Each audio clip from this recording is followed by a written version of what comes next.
Aujourd'hui, je suis allé voir Rupert et Mulot dans leur atelier. J'étais un peu inquiet parce que l'image n'avait pas l'air trop mauvaise. Heureusement, je me suis aperçu en rentrant chez moi que j'avais réussi à merder le son. Ça a été facile, il m'a suffi d'utiliser la fonction zoom du micro de mon caméscope sans zoomer et du coup, on n'entend rien. J'ai essayé de nettoyer le son avec un logiciel, mais ce n'est pas beaucoup mieux. Qu'est-ce que ça peut vouloir dire? Est-ce que c'est possible? J'ai aussi pensé à remplacer le son original par celui d'une conférence donnée en octobre 2008 au Centre Pompidou. Par exemple, on traite beaucoup, on a beaucoup traité, on traite un petit peu moins maintenant, l'homophobie et la prostitution. Ça, c'est par exemple deux thèmes un peu récurrents dans notre travail. Là, c'est mieux. Jérôme Rupert et Florent Mulot m'ont montré leur travail en cours. Et c'est 9 vinyles qui racontent une histoire. Et c'est l'histoire de 6 personnages qui ont des masques. Les masques, c'est des dés. En fait, il y a 1, 3, 4, 5, 6. Le numéro 1 et le numéro 6, c'est les metteurs en scène. Et les numéros 2, 3, 4, 5, c'est les acteurs. Et en fait, le titre, c'est le petit théâtre de l'ébriété. 4 acteurs, ils s'entraînent, ils font une sorte de répétition. Et ils doivent jouer l'ébriété. La première scène, c'est qu'ils doivent traverser le plateau comme s'ils étaient sous.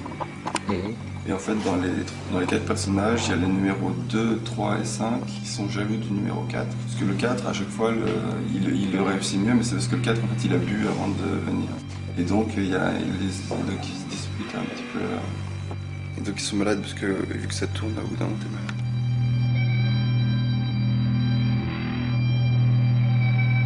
Donc là, dans l'histoire, c'est quand les autres ils disent qu'il triche parce qu'il met pas son masque.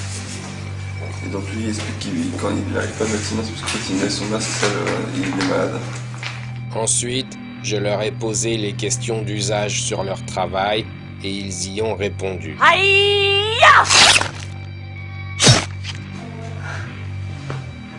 Ici on fait des petits accidents sur commande sur internet où on pose la question, enfin 3 questions. La première c'est: est-ce que vous avez quelqu'un que vous connaissez pour qui vous avez un sentiment qu'on pourrait appeler de la haine?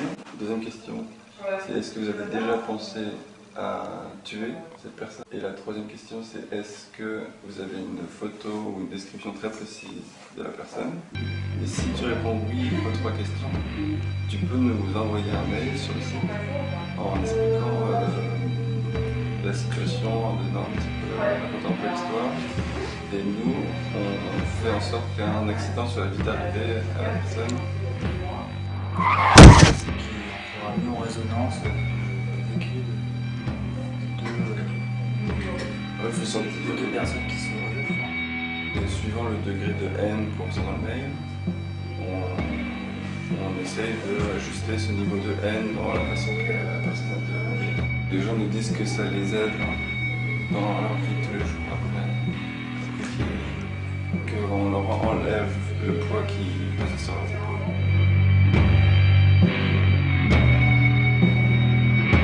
Moi je faisais de la danse quand je faisais de la danse contemporaine. Et c'est par le corps qu'on va exprimer toutes les émotions et les sentiments des personnages.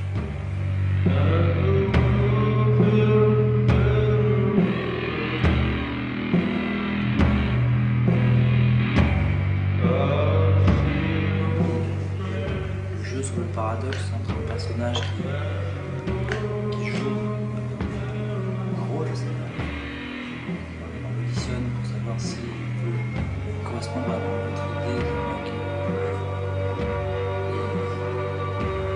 et le paradoxe. Un vrai personnage serait réellement ivre, mais ça reste un personnage. Comment on peut faire une différence?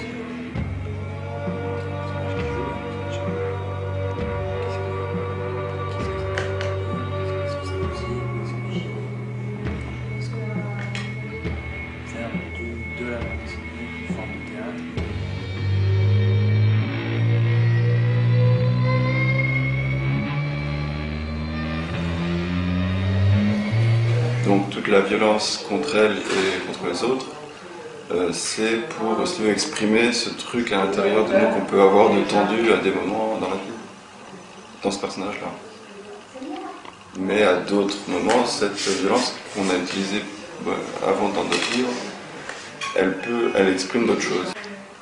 Par exemple, dans Salcarius, quand les gens ils se découpent, par exemple, il y a une scène entre la fiancée de Frankenstein avec Dracula, où la fiancée de Frankenstein, en fait, ils se prennent dans les bras, et la fiancée de Frankenstein, elle prend le couteau, elle ouvre le ventre de Dracula, et lui, en même temps ou en parallèle, disons, il prend un fusil, il colle le bout du fusil sur le ventre et il appuie, ce qui fait que son ventre il éclate. Mais ils le font, si tu veux, tendrement, ils le font doucement, et ils le font comme s'ils le faisaient pas. En fait, ils font ces horreurs-là physiques, mais comme si ils étaient en train de se rencontrer, ou un truc un peu de rapprochement d'être humain qu'on peut vivre dans la vie. Au Centre international de la bande dessinée et de l'image d'Angoulême, ils participeront à une installation chorégraphique d'Emilio Calcagno, et cela ressemblera peut-être un peu à ça.